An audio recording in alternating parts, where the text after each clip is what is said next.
Hi guys, welcome to the Man United Agenda. This is the live post-match show, and I'm sure you're tuning in to have a laugh at Manchester United. Yes, we lost 2-0 to Newcastle United, and I'm joined by Casper. Casper, we're going to go in detail, Casper. Yeah, it's got to be. Okay.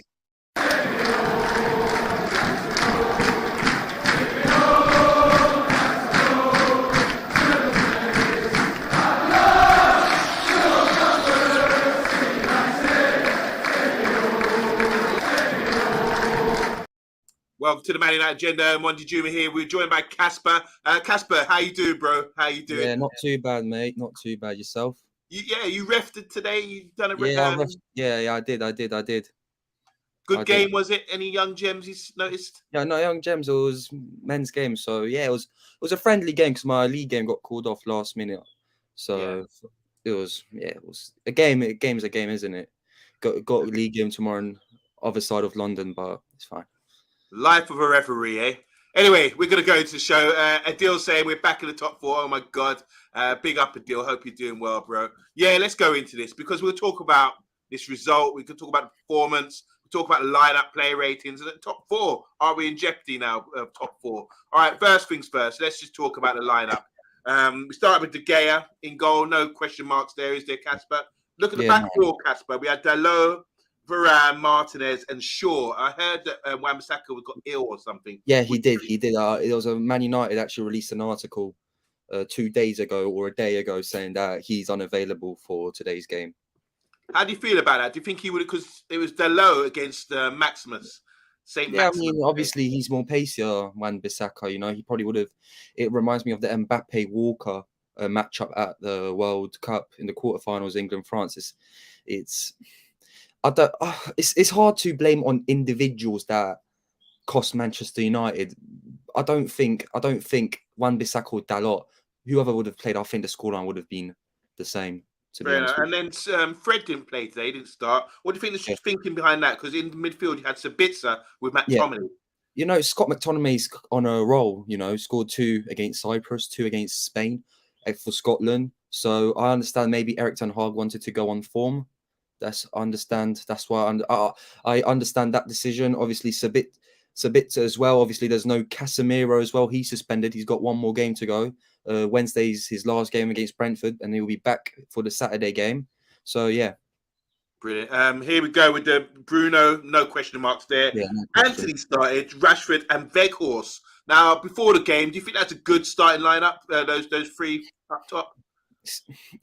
It's a good enough team to beat Newcastle, in my opinion. You know, Weghorst was obviously going to start because Martial's just coming back from injuries. No, you're not going to just throw in Martial, you know. So Martial still needs minutes to build up. So it was a no-brainer. Weghorst's going to start. Weghorst has started pretty much at nearly every single game, if not every. Can't really remember like the key important Premier League games and Europa League games. So I knew Weghorst was going to start. It was just so obvious.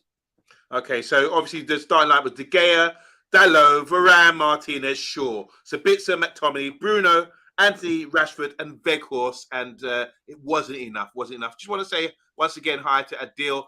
Ed Mayhem, you're in the house. Said, evening, guys. Have no words for that. No words. Think we're in massive danger of missing out on the top four the way we're playing at the minute. I want to say hi to Jackie as well. Give Jackie a wave. How you doing, Jackie? She says, looking forward to the show.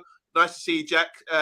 Box is saying, I don't think we're going to make top four. We're going to come to that. Let's talk about performance first of all, guys, because this was going into this game. I said before the game, I said we can win it based on a couple of things. I felt that we beat them in the cup final, and I felt that we soaked them up and we had better quality when it really mattered. I knew we had sort of an issue in midfield today, but I thought we still had enough to be able to sort of control them and maybe get the result. What was your thinking before the game going? Did you predict that Man United might win this? Yeah, I did. Brutally honest, I did. Based on what? Based on what? Yeah, they're unbeaten in the league. I was still hopeful that Manchester United could just go into that game. You know, the momentum. Yeah, the Barcelona game was long ago, but the Europa League run, the FA Cup run. Yes, the Manchester United haven't won a game in March in the league, but I thought, you know, it's a must-win game for Manchester United, no matter what, because, you know, that defeat You know, we were talking about Manchester United last month before the Liverpool game. We were talking about a bit them being in a title race. Now we're talking about Manchester United in a top 4 race. It was like Manchester United, yeah, we're gonna win. We could win the league still. Then okay, comfortable Champions League. We're not gonna win the league. We're not gonna drop out. Comfortable Champions League spot. Just focus on the Europa League. Now all of a sudden, Tottenham beat Everton tomorrow. Manchester United are 5th. Okay, Man United have some games in hand, but going at Manchester United, looking at Manchester United recent form since the Barcelona games, you don't know what's going to happen with Manchester United. They could drop points, like they dropped points to the bottom of the league, Southampton. So if you drop points at home to bottom of the league, Southampton, doesn't matter if they had 10 men. A club the size of Manchester United should be beating Southampton. Then you can't be now, 3-0 like it was, 3-0 against Leicester like it was before. 3-0 will beat Bournemouth, like 3-0 will beat 3-1 will beat Nottingham Forest. You know, sign of them. There's no you're not confident that Manchester United could win, especially away from home. So that's how we feel at the moment, guys. Just coming to comments. Mr. B saying we've got to throw the season away. We've come to the final furlong and we're already looking a bit shaky. Jackie saying I so agree the team are good enough to beat Newcastle United. It's so frustrating. I saw the team sheet and my hope went. Box is saying here, we have played very poorly for a long time, in my opinion. Barcelona away in a few second halves have covered up a poor run of performances, as you were saying there, Casper. We've got across the pond. How you doing, man? He said, what's up, OMONDI? Hope all's good. Sorry about the result. Newcastle were ready for this one. It was seen, mate. That's true. And he said, Ed saying, performance, I think defence were let down by a non-existent midfield. McTominay played well in the international, but totally different style of play. We've got across the pond again saying, need to have Casemiro in and or Ericsson for sure. These are missing players. Weghorst not good enough for Man United. Ed Mayhem. All these things we can cover. Rashford maybe was not feeling well or what. Did not see himself. Boxer saying the away form against top 10 sides has been a pure disaster all season. Villa battered us. Newcastle battered us. Liverpool battered us. Man City battered us. Arsenal played very well against us as well. And finally, across the pond saying, you need to worry about Chelsea, that's for sure. I think we will get third. Oh dear, they're 11th place right now. All right, let's talk about performance. Going into this battle, man, I was looking at Anthony versus Burn, the 6'7" giant left back. We had McTominay against Bruno in the first half, especially. Dalot against St. Maximum. We had Murphy against Shaw. Isaac against the 2 centre-backs. I mean, what were the key battles today? What was significant for you going with the performance today? It was probably during the game or before the game? When you're talking about during the game, let's talk about the performance now. I'm saying it's Dan Burn versus Anthony, 100%. You know, Dan Burn, you know, he probably rattled Anthony. Let's all be honest with it. He probably rattled Anthony into the game. You know, he was some clumsy challenges in the first half. You know, there was one incident where like the ref gave a foul and then Burn got the ball, then kicked the ball into Anthony, then started running forward, pretending he never listened. He never heard the whistle. You know, that was probably the one that stood out the most. You can talk about the battles in midfield. I mean, the midfield was non-existent for Manchester United. You know, Scott McTominay, I would have dragged him off at half-time, brutally honest. I know, I don't... you could. It's all good playing international well against Spain and Cyprus, scoring goals. You can put him up top, whatever, but it's just... I don't. It just doesn't. It's just disappointing to see Scott McTominay not producing to the level he does for Scotland, in my opinion. Well, I think he was assigned a job today. The way they sort of seem set up is Scott McTominay and Bruno. Scott McTominay was trying to sit on Bruno Gimenez in the first half and trying to sort of sniff around him. And in the second half, that was changed. Scott McTominay became the deepest man and sitting, and it was Sabitzer playing ahead of him with Bruno in that respect. So they were definitely assigned a job and a task out there because they got such good runners, haven't they? Newcastle, big physical, strong guys. Willock can run all day. They've got Isaac, they've got St. Maximan, they've got Bruno Guimaraes, Callum Wilson. Like, I'm seeing the players. Newcastle United last season were in a relegation battle until February, March. You know, now they're putting on players like Anthony Gordon, Callum Wilson, you know, Joe Willock started for them in midfield. Like, they've got some very good players. You know, they've got some maybe not outstanding players, but today they were outstanding. Yeah. Do you think they're playing at home as well? That's a big advantage. Yeah, you know what? Yeah, I thought about that when the players were walking out the tunnel. You know, just before players were walking out of the tunnel, you can put the na na na na na na na na na na Miguel Miron. That song came out, and then you could hear the fans singing, and then the players walk out, and then you can see how how intense the ground was. Like even during the game, first 5-10 minutes, already getting onto De Gea for time wasting. He wasn't time wasting. There was just no option. He was taking his time, but he wasn't time wasting. And then the whole crowd was getting onto him. They were booing him. So you can say it was quite tense inside the ground. Especially, it could have been intimidating for some Manchester United players, but it can't be. If you play for Manchester United Football Club, it can't be intimidating playing at St James's Park. Yeah, most certainly. I'm going to go through a few comments. I want you to answer them punchy as you can. Box is saying here, we lost every 50-50, slow in pace, slow in thought. Where was the fight, the effort, the passion? I can't believe it. What do you want to respond to Box there, punchy? How would you respond to Box? You can't reassure him, can you? He's true. There's nothing. He's added everything that there is to add. You know, look, it was just disappointing. It wasn't across the one here saying yes.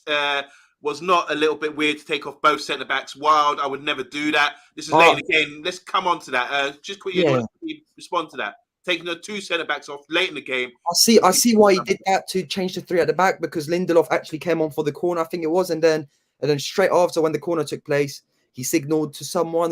He signalled with fingers 3, so it was obviously going to be 3 at the back change, and then the other, he put Palestri. Who was it? Palestri, Palestri came on. Yeah, Palestri came on for that. So Martinez minded, and then Lindelof was probably to be a more aerial threat, I guess. I suppose. I don't know. Because... Well, here we go. Can we respond to this one? This is the Ask Casper section. Yes, man says wank horse. You know what he's trying to say there. Do you agree? All right, let's go through. Big up to Huddersfield Fan TV. Go and subscribe to his channel. Across the pond saying McTominay goes full heart for Scotland, it seems, but 110% ever, but not 110% ever for Man United. We covered that one. Michael Hill saying, what do you think of Sabitzer? The best Bruno was not ours today. Response. Yeah, I thought about that during the game, that Bruno was like, they were saying about Bruno. I was thinking, and I was just thinking, at this point, you're not even probably the best Bruno in the league at the current moment. You know, Bruno Guimaraes is smashing it for Newcastle. Obviously, Bruno's an important player for Manchester United, but it's probably not the same Bruno as when he first joined under Oli. But he's still. What about Sabitzer? He's asking, what do you think about Sabitzer? It's hard to. He's still quite new at the club. You know, he's been here 2 months, so. Yeah, it wasn't his best. It wasn't his best of the games, but no one played good apart from De Gea for Manchester United. Like, there's nothing else you can add. Like Marcel Sabitzer wasn't even a top player at Bayern Munich. That's why Bayern Munich let him go out on loan, because if he was a key player at Bayern Munich, Bayern Munich would have said, no, you're staying. You're a key player for us. But he was coming on here and there for Bayern Munich, so I suppose you can go.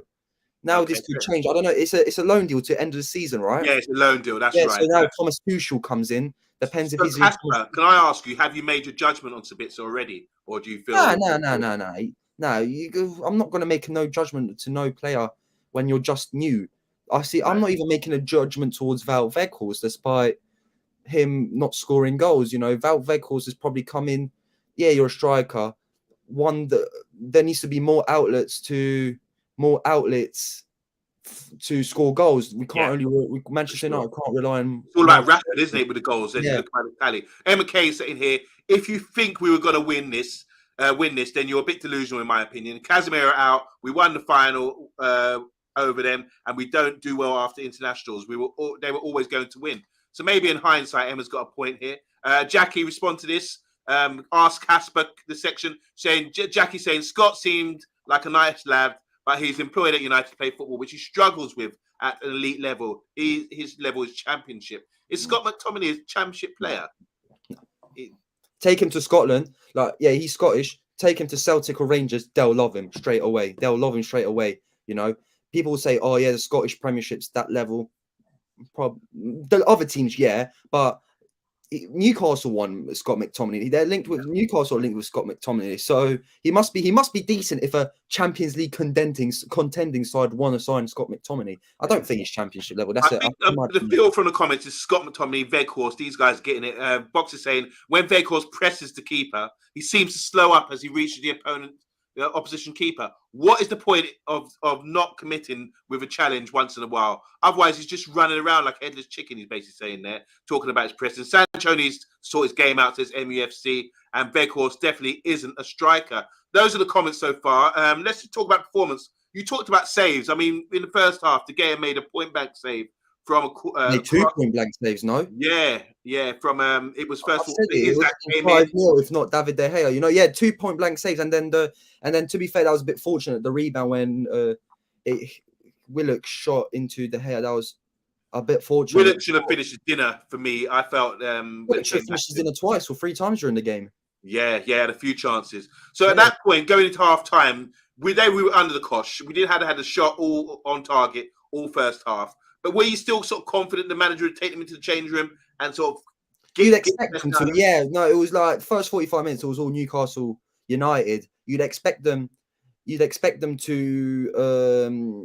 go to. You'd expect a reaction. There was no reaction even after the first goal went in. There was no reaction from the players. It was just like, yeah, we conceded. Just let's go on. Casper, I'm just going to ask you this because the way I saw it, I thought that we defended pretty well. We stood up, especially like when you look at the moment where Martinez didn't put his hand behind his back and didn't turn his back, chested it like there's a shot. It didn't touch his hands, chested it away. That actually frustrates me. Sorry to interrupt that.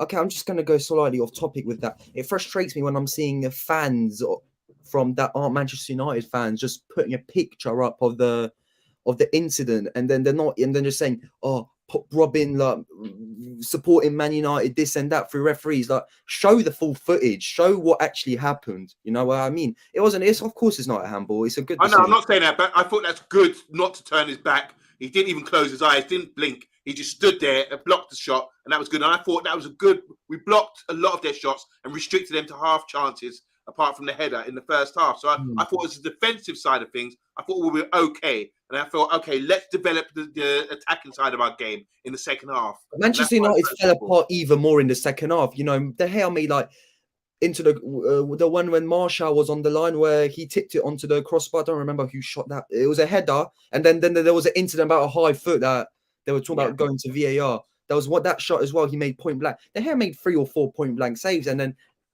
I've heard a saying, if a keeper makes 3 or 4 point blank saves, then the defense haven't done their job properly. Yeah, you can say that they did well, but you'd expect them to do these defensive duties. I think.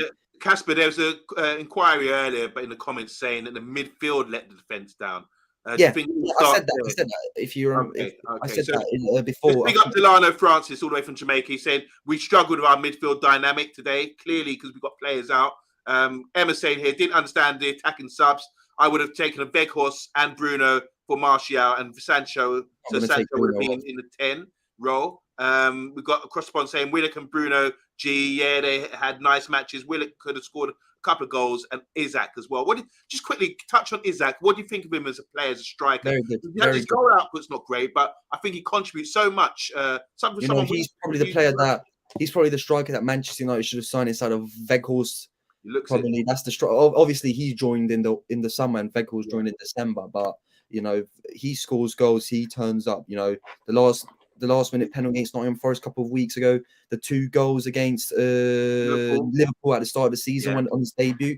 He then had an injury where he didn't play, but you can see he's a quality player. I think his hold-up play is really good. He's big and strong. He's very good player. I was suspicious when it was around 70 million that they signed him from Real Sociedad. I wasn't really sure about the price tag. You know, I don't think he's still a 70 million striker, but obviously the new market. But he's proven that he's been a good signing for Newcastle. I think when we look at the role that Man United have as a striker with the Weghorst, the Martial coming deep, linking up the play, Isaac sort of ticks all the boxes in my opinion. He's a very good striker. He's very impressive. His movement off the ball, his intelligence as well, his little flicks, dragging defenders out of position. I thought he's very, very smart. Just the only thing is getting on the end of things. He's not really exactly a fox in the box in that respect. Just going through the comments. Ask Casper. Delana saying here, we have too many 8s and no one in midfield like to defend. Got McTominay. Yeah, McTominay in the second half especially. Across the pond saying back 3 with 4. What's the future's defensive line for Eric Ten Hag here? He's saying, by the way, Man City, they done very, very impressive yesterday with a back 3. Kind of a back, like 3 main centre backs in the starting lineup. Boxer saying we looked disjointed and ran out of ideas pretty much in the second half. Across the pond again saying United we're just a lot better with Casemiro. Is there 2 more games to go before he's back? I think. Jeffrey Joseph, how you doing? Give him a wave. He said, "Don't worry, we're still in the title race." trying to make jokes. And when Isak and Odegaard were associated as youngsters, they were cooking, that's for sure. Do you remember that a couple of years ago? Ten Hag has gone to a back three, which is actually a back one multiple times before. If it's the thing you do when you're chasing a game, for sure. Yeah, inverted fullbacks, yeah. And then we got my brother Zico. How you doing, Zico? I know you didn't enjoy the game. You say McTominay was poor. Not sure why he played as a number 10. That's in the first half. He was trying to mark Bruno. He was trying to sniff around Bruno to stop him from playing. Cross pond saying, yeah, but in the future, we're going to go to wing backs and a back three or a back four always. Don't know about these formations we're talking about, because formations change throughout the game. Like I was saying, going back to Man City yesterday, they played a massive game against Liverpool, and they started with, like, they had Aki, they had John Stones in midfield, and they had the guy from Dortmund, the centre back, and Sanji. Diaz, yeah. So so there's no Kyle Walker. So you think, where's the outlet wide? But they managed it. They really managed the game really well against Liverpool. And snipes, like, that's what Pep Guardiola's been at Manchester City for what, sixth season now. Yeah. So he's got sixth or seventh season. So like he's probably done it in training, that he's got to adjust it. He's got to done it in training, pretty much learn these players. That's what we're going to do in a game. He knows. He probably tells them in training different variants, different outlets, how they train in different ways, like how we can adapt during a game. And that's why Manchester City are probably one of along Arsenal, the best clubs at the minute, because they can adapt to this scenario. I don't think Manchester United, like proven today, obviously they've adapted against Barcelona in both legs, but when it matters, you can say, but against Barcelona it didn't matter, so maybe that's the wrong word, but not consistently, they don't adapt to the situation, in my opinion. Well, certainly, as across the pond saying here, City had 4 centre backs, and then one of them was filling into midfield. That was John Stones, and I think everyone talks about Lindelof maybe playing in midfield or filling in while we got a lack of midfielders. John Stones was brilliant, in my opinion. Let's talk about the first goal then. I'm not going to fault the defenders, but I just thought when you're getting raided on time and time again, that's when Willock scored in the end. They crossed the ball. It got squared across 6-yard box. And Varane, for me, should have got in front of Willock. But sometimes you just like, my gosh. But it was coming. It was coming. And you know who gave the ball away for Manchester United? You know who lost the ball? Was that Bruno? Yeah. Okay. And you know where he lost it in an area. He lost it in an area that's you've got on the side area in a side area in a defensive side area where you expect them, where you can't be losing the balls there. It was just so easy, and then they just crossed it in. And then, to be fair, they've had similar chance in the first half where Willock should have scored. It's pretty much, it wasn't carbon copy, but it was quite similar to that. It's good that Newcastle, fair play to them, getting numbers in the box and crossing the ball. This is something we sort of felt was like eliminated from the game of football in the Premiership this year. But they did cross the ball many times, and they've got big guys out there, and they've got runners getting into midfield, from midfield into the box to sort of finish up as well. Richard saying here, awful all over the park today. Not even one positive you can take out of the game. You can see the goal coming a mile off. Yeah, pressure after pressure, wave after wave of attack. Social media is going to be shite, says Emma K. Everybody's going to be reactionary. We are literally in our first season with our new manager. Yeah, a bit of perspective there. And the box finally here say, Richard, positive. Probably it was only 2-0 and not 6. I've got a question for you. I actually got a question for you. It's question time for Casper. Yeah, I've got a question for you. I've got a question for the people in the comments. Did you see the stat that's been going around Twitter over the weekend that under Ralph Rangnick, Manchester United had 47 points, and under Ten Hag, this point of the season, how much points is it? 50? How much Man United got points? Yeah, what do you think of that stat? That Man United have only got 3 points more than under Ralph Rangnick. Well, we only got sacked in October, I think, around that time. Yeah, November. It's a 4-1 Watford game. Yeah, so I wouldn't put it all on Ralph. I just think that under Ten Hag, we can see, not just on the pitch or results, we can see some developments. We've got a different style of play. We're learning a new philosophy. We're getting more professional. We're getting players in with more character. Like we've got Casemiro, we've got centre back in Martinez. These guys, you can see long term, they're going to have that character experience to drive us through. So I'm not too concerned about stats like that. I also hear stats saying we would have got most points in Europe for a period of time. People can make stats based on anything and say, all right, from January the 27th to March the 1st, we've done A, B, and C, and it looks good. So then you can have a negative stat like the one you're suggesting there about the other guys. Just want to say hi to Senor Ness Lopez, saying we got bullied off the park today. It was really bad.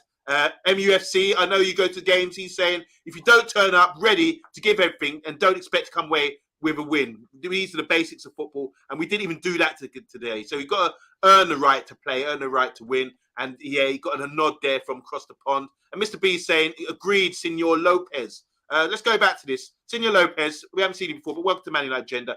And make sure, guys, you press the like and subscribe button. You're saying we got bullied off the park today. It was really bad. I mean, these sort of words. I can't disagree with that comment, can you? Because he, from the get go, it was Newcastle pressing onto him. Their press was very good. I have to admit, their press. I really like their press.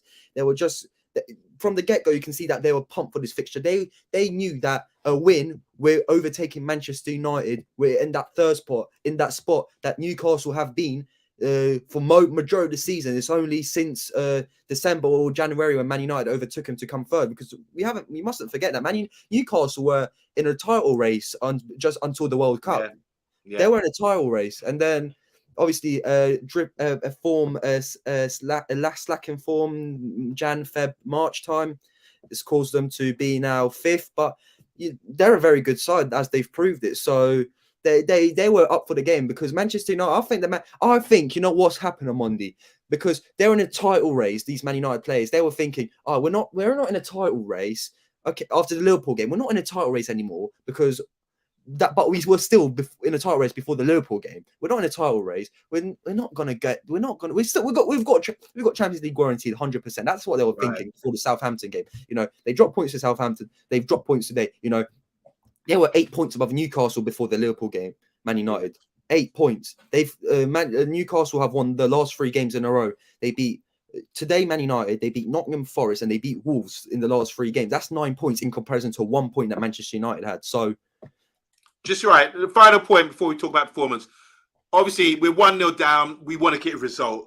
What do you think about the manager? I'm going to go back a few weeks ago. We were 3-0 down against Liverpool, and the manager didn't really go conservative, and we ended up losing 7-0. What do you think about the manager bringing off the 2 centre-backs and playing 1 centre-back and 2 full-backs in a back 3, and then they score again? I mean, what? It's either you go. I understood the decision, because you either go or not. You either go and try to get a draw, an undeserved draw. I'll say if Manchester United score, you either get undeserved draw, or you could just concede. If you lose 1-0 or 2-0, it really doesn't matter for Manchester United at the moment, because look at the goal difference. It's +4 now for Manchester United. So the goal difference doesn't really. Man United's probably out from the top teams. Manchester United's got the worst goal difference, so it doesn't. So the goal difference probably is not the matter. You might as well lose. You might as well lose 2-0. That's probably the thinking of Erik ten Hag. So you probably say get a goal and then take the positive. Man United got a draw after playing very poorly against Newcastle. That's probably the positive, that if they got the goal and he switched from 3 at the back, but it didn't pay off. But he's made many decisions that's paid off, and today's a decision that he didn't pay off. So great answer. I'll go with that. I'll snap with that. All right, player ratings, guys. In the comments, let's go along with us. I'm gonna be asking Casper about player ratings. I might get slated, but let's go with it. De Gea, I'm gonna give De Gea 6. Obviously, he made a couple of good key saves, but his distribution once again is an issue. I think playing out, it would have relieved a lot of pressure. We've not even spoke about playing out from the back. We've not even spoke about that, and I thought the playing out of the back was shocking today. That's why I'm only giving him a 6. It was probably one of the worst. If you want to talk about it now, I don't mind, but I thought it was. I've got nothing too much to say about it. What are you scoring De Gea based on that? Because you said earlier about I'm scoring him 7. Only he's conceded 2 goals. Man United lost. Okay, but I'm giving him 7 because he's made at least 4 or 5 pinpoint point blank saves. So it probably would have been 5. It would have probably not as embarrassing as Liverpool, but it could have been 4 or 5 if not De Gea today. So I'm giving him 7. What about a back 4? Back 4 started today. I thought in the first half the back 4 as a unit done pretty well to absorb all that pressure. Obviously, a bit fortunate at times. but I thought they'd done okay. But then obviously towards the end, the concentration levels with the goal of Willock, I thought Varane didn't do too well there. So Varane wasn't my best favorite player today. Martinez, I thought, done pretty well. I think he was the better of the two. He was the better of the two. So I'm giving Martinez a 6. Varane is probably going to get a 5. Luke Shaw, not really getting forward today. He was pinned back. He's going to get a 5. And Dalot didn't really do much, didn't really get forward either. And that's what you want to see as a fullback. You want to see them pushing their winger back the other way. And it wasn't going like that. Maybe the midfield in front of them weren't helping, but still, I'm going to give Dalot a 5. So overall, defensive unit, they're just getting a 5 for me. Defensive unit and players individual, please. If you give De Gea a 6, can I say something? If you give De Gea a 6, then you've got to give, in my opinion, you've got to give defenders lower, in my opinion, because yeah, they did well at times, but they've also led to situations that made De Gea make these point blank saves. Okay. Like the marking's been the marking's been as well not good today, and it proved to be the case when they scored the second goal, and even before 10 minutes before when 5 minutes before when De Gea tipped it onto the crossbar. So if I'll give De Gea a 7, I'm gonna give Martinez a 6. I'm gonna give Varane a 4. Yeah. Sure, I'm gonna give Sean. I'm gonna give Shaw 4. Dalot 4 as well. Dalot didn't do nothing. Dalot didn't. Okay, just let's go to the comments here. Veghorst 4 says MUFC. That's waiting for Veghorst. Well, we get there. Wait until MUFC saying Anthony at 5.5. He was our best outfield player at 5.5, just over average. Box is saying 6.5 for De Gea. Senor Nest is saying 7 for De Gea. Agreed with you there, Casper. Michael Hills is saying here we have a poor record away from home against the top 10. Dalot gets a 5 from Box. Varane gets 5.5 from Box. Martinez, like I said, gets a 6 from Box. Shaw gets a 5 from Box as well. We're coming to midfield, but here we go. Box is jumping the gun. He said McTominay gets a 4.5. We've got a 4. You can read it there. 3 for McTominay. Sabitzer 4. Bruno 3. Wow, really low scores, guys. And across the pond, that's quite high. That's quite high. 8 for De Gea. Shaw gets a 6. Martinez 6. Dalot 5. And Varane. Just here, Emma's saying here, we're always going to struggle towards the end of the season. We're playing every 3 days, and no time to train and put stuff together. And it's our manager's first season. So Emma's the voice of reason, I reckon, out here. Overall, Emma gives the team a 6. We've got Fernandes 4.5. We're coming to midfield now, guys. Thanks for all this. I'm gonna go back to Casper and I'm gonna keep putting these up on screen. Dalot gets a 3, says Senor. I was leaning towards Dalot because I was thinking of 3 or 4, but the reason I gave him a 4 is because he wasn't at fault for any of the goals. That's the only reason I gave him a 4. Okay, we come to midfield. So Sabitzer, Bruno, Anthony, Rashford, and McTominay. I'll start then. McTominay, I thought he'd done well in the first half. What he's supposed to do. We don't expect thrills from McTominay, but he's running. I noticed he was trying to get around the park, but they were all over us. So I'm going to give him a 5. Bruno, 5. That's average. Oh wow. Sabitzer was ineffective today, not really in the game. I want to see more from him. I know he's got more about him. Maybe he just needs to get to the pace and the hype of the Premier League because he looks a bit overrun at times. But this Newcastle side, that's what you're going to get in their midfield. They're going to overrun you. He gets a 4 from me. Bruno gets a 5. Anthony, someone said in the comments Anthony was best player at 5.5. I'm going to give Anthony a 6, even though he didn't really beat his man that many times. And Rashford, ineffective again, 5 from me. And I'm going to throw him a striker as well. I'm going to say Veghorst gets a 3. Really disappointed with him today. So there you go, my scoreline. So just give the rest of the team, please. Wow. I know it's a bit embarrassing. I'm not going to give. I gave 4 and 5s to the defense. I think 7 to De Gea. I gave 4 and 5 to the defense. No one is getting, maybe apart from Anthony, no one is getting more than 4 from me. That's for sure. That's for sure. Sorry, Casper. I always say 5 is average. So what would the 4 be? If you were saying like, what would that be? Okay, so 4 means what? 5 is like I don't know how to say it in English. It's like on Football Manager's on Football Manager like 5's the rating like when you enter the pitch or so that's like a yeah, you kick a ball, you get a 5 or 6. Yeah. So Scott McTominay, he gets a for me he gets a 3. Yeah. Sabitzer, he gets a 3. Who was the other one? Bruno, Anthony, Rashford. Anthony, he gets a Anthony probably gets a 5 for me because Anthony tried. You know, the bloke's trying. He's getting ridiculed by opposition fans. 100 million flop, this and that. But to be fair, he's scoring in big games. But for today's game, he's getting a 5. For me, who else was there? Rashford as well. 4. I'll give him a 4. Bruno gets a 0. Weghorst gets a 0. Sorry, just a few comments here making me laugh. My brother's saying 6 is average. I say 5 is average, but I can go with that. Sancho saying, Senor Nesta saying, Sancho plays like he doesn't want a jersey or to get his boots dirty, he gets a free. Oh, I'm still in love with Sancho. I can't have that. Mr. B saying you get a free for putting your on correct kit. Thank you. I agree with that. I agree with that. That's why I gave 0 to Bruno and Weghorst. You know what? We need to do a chart with what it means, what the scores actually mean. Yeah, because I don't know what.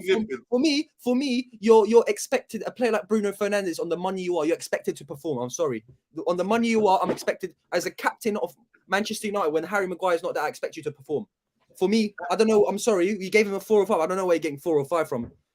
I'm sorry. I thought Martial. Please lenient from me. Shout out Martial. Martial, when he came on, he seemed to do more than Weghorst done. Martial did more in 30 minutes than Weghorst done in 60 minutes. Holding up the ball really well, coming deep to get it, can turn nice and neat. Good first touch. I thought, yeah, that's what I've missed. So welcome back, Martial. I really need you going towards the next few games. Enough of them, man. Got a 2. What does a 2 mean, Mr. B? If 3 means you know what? So I gave Weghorst and Bruno 0. Yeah, I gave McTominay a 3 only because of his first half performance. Yeah. It wasn't too bad. Second half 0 as well. You go. You've got Sabitzer. I gave a 4. I was thinking of 3 over 4. I gave him a 4. Anthony's our best player 5. Rashford, benefit of the doubt, coming back from injury or whatever it was. He went to New York. He missed out on the England camp. I don't know what. I don't really care about the story. He gets a 4 because I think it's just a one-off. But I agree with Mr. B. I'll be honest with you. It's not.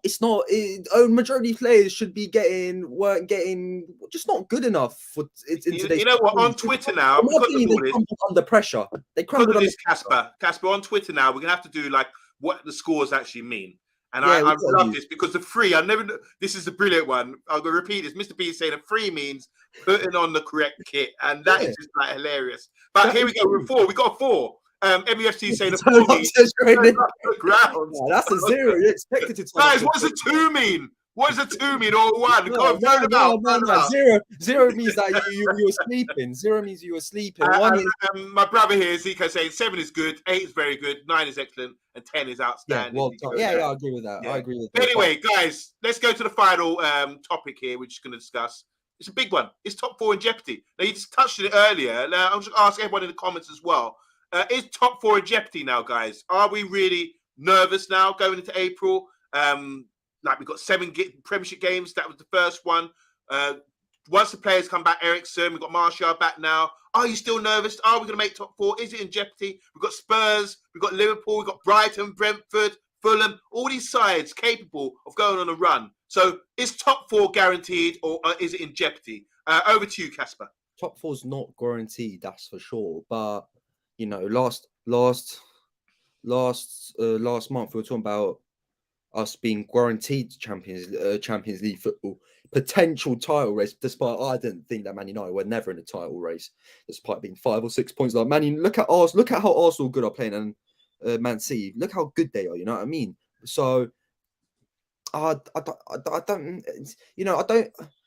It is of course it's in jeopardy, but Man United have game in hands against Brentford, they've got Everton, so you'd expect games to win, but at the same time they lost to Southampton. I think Man United had the quality to make it top 4. If they don't make top 4 this season, then I think that's a worse season than last season if they don't make top 4. Because based on the position they are now, they were last month, and to not make top 4. I'm asking you, is top 4 in jeopardy, Casper? Be decisive with your answer. Is it a worrying time for us? I think Man United will make top 4, yeah. Okay, me too. I still think we're going to make top 4. I still think Man United will make top 4. It's just, if they don't, then it's worse than last season. Okay, so response here from Senior Nest saying, yes, it is in jeopardy because teams are figuring us out how to put pressure on us, and we crumble. Want to say hi to Paul. Haven't seen you before, Paul. Welcome to the Man United agenda. Make sure you press the like button, guys. Said Ten Hag made mistakes. I know. I understand that he will make mistakes this season, but drawing against Leeds at home was brutal. Today he made mistakes too. Want to say hi to Fresh Prince as well. If we play like that, Brentford will beat us. To our away form is shocking as well. Emma's saying here, I said at the start of the season that we only get top 4 because other teams downfall. I think we'll get it anyway. So there's on the horizon, we've got Seville, obviously, in the Europa League.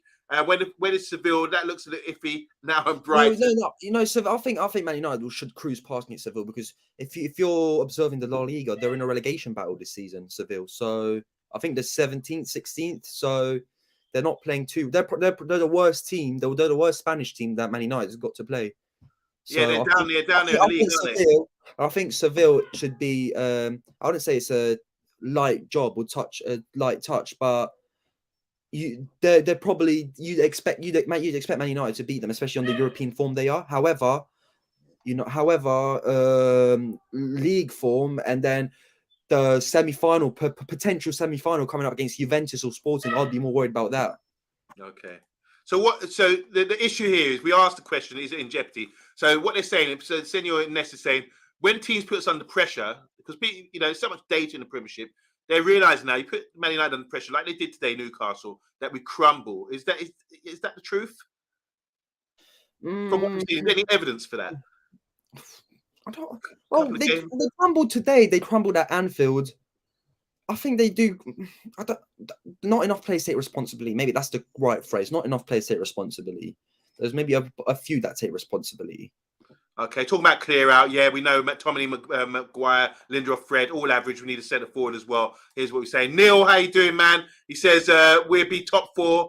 We didn't have anyone to control the midfield today against an energetic team like Newcastle that will always cause problems. We'll get back to our best once the injuries calm down. There you go. All right, let's be. Yeah, big up Neil, man. That's my guy, Neil. So Neil, he's always subjective when it comes to he's even subjective towards Liverpool topics. So like he always says the honesty. I always respect Neil's opinion, man. And to balance that, MUFC says we did crumble at Villa. I remember that game. Yeah, we did sort of fall apart. Because maybe Man United crumble at atmospheres where.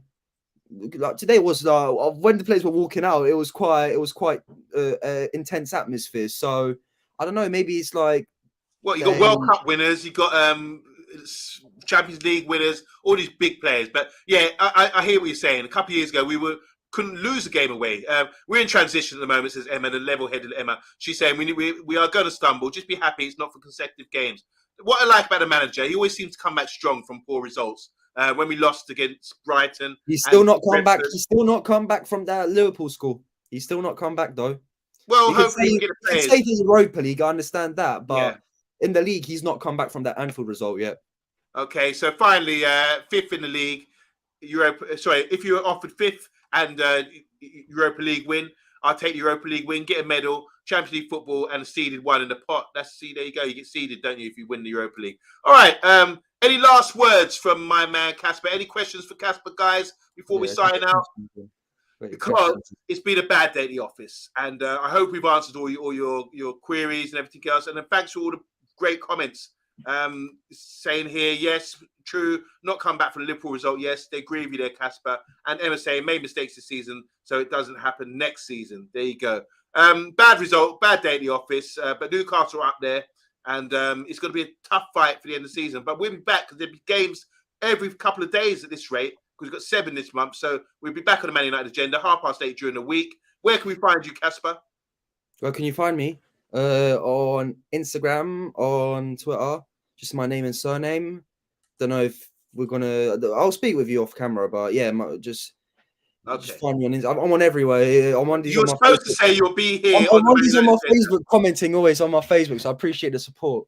Yeah, because you're the best referee in my league, our Sunday league, that's for sure. And Casper, you'll be here on the Man United agenda, no doubt, again, very soon. Guys, really appreciate Casper. We still got to sort out the, the show about the, refereeing. We will 100%. Guys, we're going to do a show in the coming weeks, me and Casper, about refereeing on grassroots level and how come a lot of people don't want to ref anymore. Because a lot of really horrible things going on in Sunday League football and grassroots football, which really discourage people from becoming referees. And referees are fundamental to grassroots football right now. And we really appreciate you guys for all the hard work you do out there, you know. And without the refs, everything would fold. So big up to all the referees out there. Big up to Casper. We'll be doing a show really soon.